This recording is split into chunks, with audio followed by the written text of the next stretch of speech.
শত্রুপক্ষের বিরুদ্ধে প্রতিরোধ গড়ে তুলতে তীব্র কুয়াশা ভেদ করে এগিয়ে যাচ্ছে সেনাবাহিনীর সাজোয়াজান এপিসি। ছোড়া হচ্ছে একের পর এক গোলা। বাংলাদেশ ভুলে যাচ্ছে ওরা ভারত দিয়ে ঘেরা। থাইল্যান্ডের দিকেও চিকেন স্নেক রয়েছে। ইউনুস জানে ওনার সঙ্গে এখন কেউ নেই, তাই সেভেন সিস্টার্স নিয়ে এই ধরনের মন্তব্য করেছেন। তবে এবার আর ভারত চুপ করে বসে থাকবে না। কখন কি পদক্ষেপ করতে হবে ভারত সরকার ভালোই জানে। সময় মতো ঠিক পদক্ষেপ করা হবে। দেশের স্বার্থহানি হয় এমন কোনো কাজ ভারত সহ্য করবে না। প্রথমত আমি তীব্র প্রতিক্রিয়া এবং নিন্দা জানাচ্ছি এবং ডিপ জলের ভাষায় বলতে চাই, আহ বাতিজা আহ। মানে পুরো ইন্ডিয়া নিয়ে আসতে হবে। যদিও ইন্ডিয়া নিয়ে আসলে আমরা বেকায়দায় পড়বো, কিন্তু শুধু ত্রিপুরা আসলে বাংলাদেশ ত্রিপুরাকে মারিয়ে দেখে নিতে পারবে এবং ছুটিয়ে লাল করে দেবে। বাংলাদেশকে ভেঙে ফেলা হবে। বাংলাদেশকে ভেঙে বাংলাদেশের ভেতর দিয়ে রাস্তা বানানো হবে। সেই রাস্তা দিয়ে তারা সমুদ্রে যোগাযোগ করবে।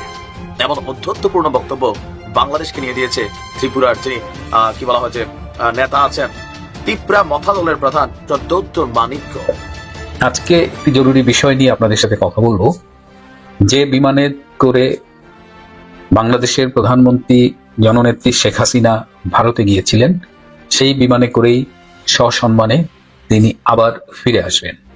যদিও অনেকেই চায় না তিনি ফিরে আসুক, তারা চায় শেখ হাসিনার অবর্তমানে প্রয়োজনে বাংলাদেশ আওয়ামী লীগকে নিষিদ্ধ ঘোষণা করে তারা একটা নিজেদের মতো পাতানো নির্বাচনের মাধ্যমে ক্ষমতার সিংহাসনে আরোহণ করতে চান। এই স্বপ্নটা অনেকেই দেখছে। Minus Awami League, minus Sheikh Hasina is easy, ক্ষমতা পৌঁছে যাওয়ার। সেই ক্ষমতা দেখছে একদিকে ডক্টর ইউনূস, নির্বাচন ছাড়াই তিনি 4-5 বছর ক্ষমতায় থাকতে চান। আসসালামু আলাইকুম এভরিওয়ান, সবাই কেমন আছেন? আশা করছি সবাই ভালো এবং সুস্থ আছেন। ভিডিওর টাইটেল এবং থাম্বনেল দেখে আপনারা ইতিমধ্যে বুঝতে পেরে গিয়েছেন ভিডিওটি কতটা গুরুত্বপূর্ণ হতে যাচ্ছে। সো সম্পূর্ণ পুরো বিষয়টি দেখার জন্য ভিডিওটি এক মুহূর্ত না টেনে সম্পূর্ণ দেখে আসুন। তবে চলুন শুরু করি। বাংলাদেশ ভুলে যাচ্ছে ওরা ভারত দিয়ে ঘেরা। থাইল্যান্ডের দিকেও চিকেন স্নেক রয়েছে। ইউনুস জানে ওনার সঙ্গে এখন কেউ নেই, তাই সেভেন সিস্টার্স নিয়ে এই ধরনের মন্তব্য করেছেন। তবে এবার আর ভারত চুপ করে বসে থাকবে না। কখন কি পদক্ষেপ করতে হবে ভারত সরকার ভালোই জানে। সময় মতো ঠিক পদক্ষেপ করা হবে। দেশের স্বার্থহানি হয় এমন কোনো কাজ ভারত সহ্য করবে না। বাংলাদেশের অন্তর্বর্তী সরকারের প্রধান উপদেষ্টা মোহাম্মদ ইউনুসের চীনের মাটিতে দাঁড়িয়ে ভারতের সেভেন সিস্টার্স নিয়ে মন্তব্যের প্রেক্ষিতে এই প্রতিক্রিয়া জানিয়েছেন ভারতের ডিফেন্স এক্সপার্ট প্রফুল বক্সি। কি বলেছেন শুনবো এবার। अपनी वो यूनुस ने स्टेटमेंट इसलिए दिया कि वो अपनी स्थिति मजबूत करना चाहते हैं बांग्लादेश में, और बांग्लादेश आर्मी को ये बताना चाहते हैं कि देखिए मेरे साथ भी कोई है, मेरे सिर पर भी किसी का हाथ है। इस समय उनकी स्थिति बड़ी डामाडोल है।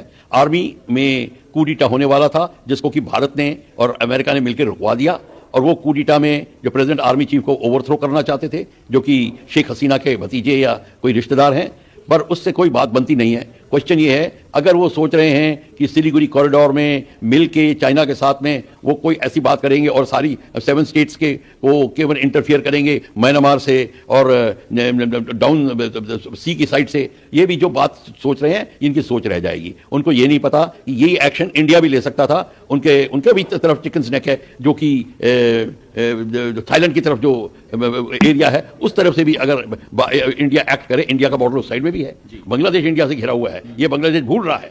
तो अभी देखते चलिए कि ऊंट किस करवट बैठता है। भारत सरकार जिसको कहते हैं उचित एक्शन लेगी। मेरे को उसको एक्शन कोई स्पेल आउट नहीं करना कि डे 1 पे ये करेगी, डे 1 पे ये वो करेगी। वो भारत सरकार कि ये महकमे बड़े ही मुस्तैद हैं, पर ये मैं बता दूं कि अब भारत सरकार वो स्थिति में नहीं है और वो काम नहीं करेगी कि कहेगी नहीं हम शांति प्रिय थे इसलिए नहीं किया, और ये कोई ऐसी वैसी बात नहीं होगी। जो भारत के हित में होगी, जो चाणक्य ने कहा हुआ है, एग्जैक्टली वही होगा, और हम किसी से कम नहीं। ये अगर कोई हमारे पे सत्ता चाल चल रहा है तो उसको एक हम सुनो that we did not take any cartographic advantage while creating Bangladesh. Bangladesh, China, Pakistan have of late been talking of chicken's neck, the Siliguri corridor, and how strangling India and taking advantage. And now Bangladesh is saying that China must help and China must get into the 7 states which are landlocked and which depend on the Siliguri corridor. So they basically think that they can strangle this area with the help of China, and Pakistan of course they will be, without realizing that we can do the similar thing on the opposite side of Bangladesh, where there's the Indian border. We can actually cut across the sea also and strangle them. This Mr. Yunus does not realize. It is very surprising that how India missed this chance. When we created Bangladesh, our strategic thinker should have thought about that. how to create and get taken more land around Bangla or the Siliguri corridor in north and south, which we failed to do. Anyhow, this is what Yunus is now trying to think that he will involve China into creating problem for the 7 states, which they are already doing it. China is already doing, and not only China, there are a lot of other agencies, agencies which are conducting conversions to other religion. They are there. The Christian agencies are there. There's so many things are there. We have a basket full of problems there. But question is, if Mr. Yunus thinks that he can get away with, he's sadly mistaken, because India is not what they are used to, that we never thought in terms of these strategic advantages. Now India is fully aware of it, and Mr. Yunus' idea is only going to remain as an idea. If he cannot do that, and if he tries, he knows very well what is going to happen, and what India is already planning and all, I don't have to tell out here.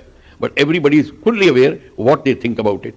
From the chicken's neck, that corridor, that Siliguri corridor, and what we can do to Bangladesh also. That is also very clear. If you open the map, you will see it very clearly. Do you think this statement came প্রসঙ্গত বলি, ভারতের বিদেশ মন্ত্রকের কাছে সেভাবে সাড়া না পেয়ে ভারত সফর আর সম্ভব হয়নি বাংলাদেশের অন্তর্বর্তী সরকারের প্রধান মোহাম্মদ ইউনূসের। এরপরই চীন সফরে যান তিনি। চীন সফরে তার 4 দিনের সময়কালে তৃতীয় দিনের শুক্রবার 28 মার্চ তিনি বৈঠক করেছেন চীনের প্রেসিডেন্ট শি জিনপিং এর সঙ্গে। এদিন চীনের সঙ্গে একটা চুক্তি এবং 8টি সমঝোতা স্মারক স্বাক্ষরিত হয়েছে বাংলাদেশের। আর এই একটি চুক্তি এবং 8টি সমঝোতা স্মারক স্বাক্ষরিত হওয়ার পর যাকে বলে দারুণ খুশি ইউনূস, অনেকটা বিশ্বজয় করে ফেলেছেন এমন ভাব দেখা গিয়েছে। প্রথম বিদেশ সফরে গিয়ে চীনের প্রেসিডেন্ট শি জিনপিং এবং বাংলাদেশের প্রধান উপদেষ্টা মোহাম্মদ ইউনূসের মধ্যে বৈঠক হয়। কি বলেছিলেন মোহাম্মদ ইউনূস, শোনাবো এবার। 7 states of India, eastern part of India, called 7 Sisters. They are landlocked country, landlocked region of India. They have no way to reach out to the ocean. We are the only guardian of the ocean for all this region. So this opens up a huge possibility. So this could be an extension of the Chinese economy. Build things, produce things, market things, bring things to China, bring it out to the whole rest of the world. That's a production house for you. So that's the opportunity we should seize and we should implement, we should get it done. Nepal has unlimited hydropower, which is a blessing. Bhutan has unlimited hydropower. That's a blessing. We can bring it to our purpose. We are setting up our factories and so on. And from Bangladesh, you can go anywhere you want because the ocean is in our backyard. So this is the opportunity that we want to take. And not necessarily it will be something you produce and sell it to the world. You can produce in Bangladesh, sell it to China too. Because it's a market which is easier, cheaper to produce it in Bangladesh, or it's easier, cheaper to produce it in China. That will be the question you'll be raising yourself. Any kind of business is okay. It could be highly technology-oriented business. It could be relocation of entire factory. That's also, it could be assembly line businesses, whatever. So this is a challenge we can take together to make it happen. That's the story that we want to discuss with you, how to make it happen, what are the impediments on the way, what needs to be done to clear up the path so that we can work together. 7 states of India, eastern part of India, called 7 Sisters. They are landlocked country, landlocked region of India. They have no way to reach out to the ocean. আরো update পেতে দেখতে থাকুন আজ তাক Bangla. Subscribe করুন, notification পেতে bell button option press করুন, হোয়াটসঅ্যাপে ফলো করুন আজ তাক বাংলা। প্রথমত আমি তীব্র প্রতিক্রিয়া এবং নিন্দা জানাচ্ছি এবং ডিপ জলের ভাষায় বলতে চাই, আহ বাতিজা আহ। মানে পুরো ইন্ডিয়া নিয়ে আসতে হবে। যদিও ইন্ডিয়া নিয়ে আসলে আমরা বেকায়দায় পড়বো, কিন্তু শুধু ত্রিপুরা আসলে বাংলাদেশ ত্রিপুরাকে মারিয়ে দেখে নিতে পারবে এবং ছুটিয়ে লাল করে দেবে। বাংলাদেশকে ভেঙে ফেলা হবে, বাংলাদেশকে ভেঙে বাংলাদেশের ভেতর দিয়ে রাস্তা বানানো হবে, সেই রাস্তা দিয়ে তারা সমুদ্রে যোগাযোগ করবে। এমন অধ্যত্বপূর্ণ বক্তব্য বাংলাদেশকে নিয়ে দিয়েছে ত্রিপুরার যিনি কি বলা হয় যে নেতা আছেন, ত্রিপুরা মথা দলের প্রধান প্রদ্যোৎ মাণিক্য।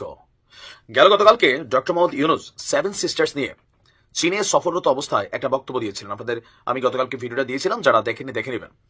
তিনি যেই বক্তব্যটা দিয়েছিলেন যে ভারতের যে 7 সিস্টার্স আছে, তো এই 7 সিস্টার্স বেসিক্যালি স্থল বেষ্টিত, মানে এখানে সমুদ্র পথের সাথে কোথাও কোনো কানেক্টিভিটি নাই। আর এই জন্য তাদেরকে বাংলাদেশকে ব্যবহার করে তাদেরকে কিন্তু সমুদ্র পথে যেতে হয়। তো ওনার এই বক্তব্যটাকে কেন্দ্র করে ভারতের রাজনীতিতে আমি গতকালকে বলেছি ব্যাপক তোলপাড় শুরু হয়েছে। কেউ কেউ ভাবছেন যে ডক্টর ইউনূস 7 সিস্টার্সকে হুমকি দিয়েছেন, আর তার এই বক্তব্যের পরিপ্রেক্ষিতে আপনার 7 সিস্টার্সকে নিয়ে করা ডক্টর ইউনূসের বক্তব্যকে কেন্দ্র করে ভারতের উত্তর পূর্ব রাজ্যগুলোতে তীব্র প্রতিক্রিয়া এবং কি ক্ষোভের সৃষ্টি হয়েছে। বাংলাদেশকে তারা ভেঙে দিবে, ভেঙে দিয়ে নিজেদের জন্য সমুদ্রপথ তৈরি করার হুমকি দিয়েছে ত্রিপুরা।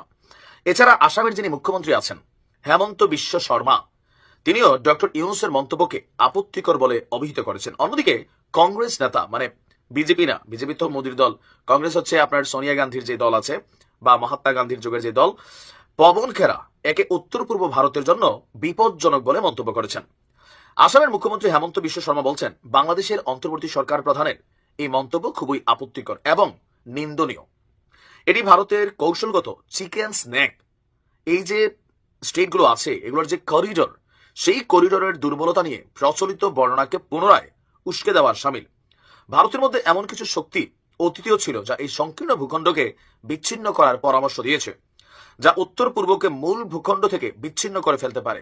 তাই আমাদেরকে আরো শক্তিশালী রেল এবং সড়ক যোগাযোগ ব্যবস্থা গড়ে তুলতে হবে, বিশেষ করে চিকেন স্ন্যাকের যে করিডোরটা আছে এটাকে বাইপাস করার মতন নতুন রোড তৈরি করতে হবে।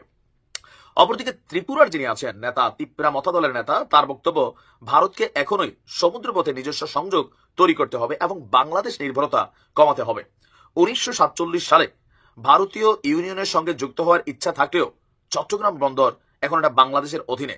এখন এই অস্থায়ী সরকার সমুদ্রের অভিভাবক হওয়ার দাবি করেছে, যা হাস্যকর। যদি আমরা নতুন অবকাঠামো প্রকল্পের জন্য কোটি কোটি টাকা ব্যয় করতে পারি, তাহলে বাংলাদেশকে ভেঙে সমুদ্রপথ নিশ্চিত করাই ভালো। চট্টগ্রামের পাহাড়ি অঞ্চলে বসবাসরত ত্রিপুরী, গারো, খাসিয়া, চাকমা জনগোষ্ঠী নিজেদের ঐতিহ্যবাহী ভূমিতে অত্যন্ত কঠিন অবস্থায় আছে, আর এই সুযোগটা ব্যবহার করা উচিত এখন।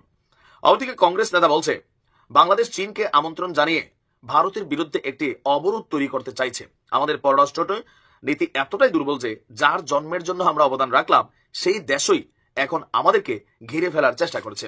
ভারতের বক্তব্য বিশিষ্ট জনের যে বাংলাদেশকে তারা জন্ম দিচ্ছে, কিছুটা সত্য বাট পুরোটা না, বাট যোগ বদলাই গেছে গা। দেখেন এখন সম্পর্ক হইতে হবে সমান সমান। বাংলাদেশের হুমকি ধামকি দিয়ে লাভ নাই, তোমাদের দুর্বলতা যেটা আছে সেটাকে মাথায় রেখে চলা উচিত। ভালো থাকুন। আজকে একটি জরুরি বিষয় নিয়ে আপনাদের সাথে কথা বলবো। যে বিমানে করে বাংলাদেশের প্রধানমন্ত্রী জননেত্রী শেখ হাসিনা ভারতে গিয়েছিলেন, সেই বিমানে করেই সসম্মানে তিনি আবার ফিরে আসবেন। যদিও অনেকেই চায় না তিনি ফিরে আসুক, তারা চায় শেখ হাসিনার অবর্তমানে প্রয়োজনে বাংলাদেশ আওয়ামী লীগকে নিষিদ্ধ ঘোষণা করে তারা একটা নিজেদের মতো পাতানো নির্বাচনের মাধ্যমে ক্ষমতার সিংহাসনে আরোহণ করতে চান। এই স্বপ্নটা অনেকেই দেখছে। Minus Awami League, minus Sheikh Hasina is easy, ক্ষমতা পৌঁছে যাওয়ার। সেই ক্ষমতা দেখছে একদিকে ডক্টর ইউনূস নির্বাচন ছাড়াই তিনি 4-5 বছর ক্ষমতায় থাকতে চান। এটা তার যে সাগরেদ আছে এনসিপি, ন্যাশনাল সিটিজেন্স পার্টি, তারা প্রায় দেখবেন একদিকে ইউনূস যখন চাপে পড়ে তখন ডিসেম্বরে ইলেকশন করে, আর যে একটু চাপটা রিল্যাক্স হয় তখনই দেখবেন এনসিপির বিভিন্ন শিশু নেতারা লাফালাফি শুরু করে দিচ্ছে, 5 বছর থাকবে, 4 বছর থাকবে, যে যার মতো থাকতে চাইছে। কারণ ক্ষমতার স্বাদ, বাক একবার মানুষের স্বাদ পেয়ে গেছে, তাকে কে ঠেকায়? কোথায় সংস্কার, কোথায় বৈষম্য বিরোধী মুভমেন্ট, সব ক্ষমতায় এসে বিলীন হয়ে গেছে। এখন শেখ হাসিনা ফিরে আসবেন। দেখতে পেরেছেন ভিডিওটি কতটা গুরুত্বপূর্ণ। তো এরকম গুরুত্বপূর্ণ ভিডিও আরও পাওয়ার জন্য চ্যানেলটি অবশ্যই সাবস্ক্রাইব করে রাখবেন এবং দেখা হচ্ছে পরবর্তী ভিডিওতে। সে পর্যন্ত সবাই ভালো থাকবেন, সুস্থ থাকবেন। আল্লাহ হাফেজ।